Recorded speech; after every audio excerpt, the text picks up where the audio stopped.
சாலை ஆதித்யா. ஸோ இங்கே நான் இந்த அக்குபஞ்சர் கிளாஸ், அதாவது முக்கியமாக இந்த எஸ்கே அகாடமியில் சொல்ல போனால் எல்லா மென்டார்ஸும் சரி, இங்கே இருக்கிற எல்லா விஷயமும் சரி, நம்ம ஒரு புரிதல் நோக்கத்தோடு தான் வந்திருக்கோம். நம்ம எதை தெரிஞ்சுக்கணும் அப்படின்னு சொல்லிட்டு நல்லா தெளிவாக இங்கே வந்து சொல்லி கொடுக்குறாங்க. முக்கியமாக நம்ம எல்லாருமே வந்து இது ஒரு பேசிக் அடிப்படையான ஒரு விஷயம் தான், கற்றுக்க வேண்டிய ஒரு முதல் விஷயம்.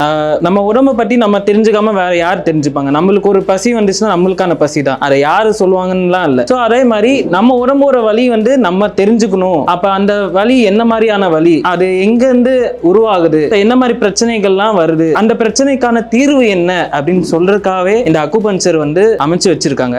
அது மூலமா பாத்தீங்கன்னா இருக்கிற எல்லா மக்களும் சரி, நீங்க சுலபமா எளிய முறையில வந்து எல்லாருமே கத்துக்கலாம் இங்க. அதனால இங்க இந்த அகாடமி சுலபமா, முக்கியமா இந்த எஸ்கே அகாடமி வந்து இந்த மாதிரி வாய்ப்பு அமைச்சு கொடுத்த எல்லா மென்டார், முக்கியமா பாண்டி சுபா மேம், அப்புறம் சாலை சிவரஞ்சன் சார், அப்புறம் சாலை ராம்குமார், சாலை கார்த்தி, தேன்மொழி மேம், அப்புறம் சாய் பவித்ரா ஸ்ரீ மேம், அவங்க எல்லாருமே வந்து ஒரு எங்களுக்கான ப்ராப்பரான கைடன்ஸும் பிளஸ் வந்து இப்போ ஒரு நோய்க்கான என்ன ரீசன் முதற்கொண்டு எல்லா டீடைலும் வந்து பக்காவா இங்க வந்து சொல்லி கொடுக்குறாங்க. ஸோ தட் நாங்களும் வந்து இங்க ஈஸியா நாங்க தெரிஞ்சுக்க மட்டும் இல்லாம அது எங்க போய் எப்படி நீங்க அப்ளை பண்ணணும்னு சொல்லி எங்களுக்கான ஈஸியான வழியில எங்களை கைட் பண்ணி சொல்லி கொடுக்குறாங்க. ஸோ இது கோர்ஸ் வந்து பாத்தீங்கன்னா கோர்ஸா இல்லாம இப்ப மற்ற மெடிக்கல் ஃபீல்டோட நம்ம ஒப்பிட்டு பார்க்கலாம். ஸோ அவ்வளோ டெப்தான நாலேஜ் வந்து இங்க நிறைய அடங்கி இருக்கு. அதனால இந்த மாதிரி நிறைய அகாடமி அமைச்சு கொடுத்த எல்லா மென்டார்ஸ்க்கும் வந்து நான் நன்றியை தெரிவிச்சுக்கிறேன். So thank you.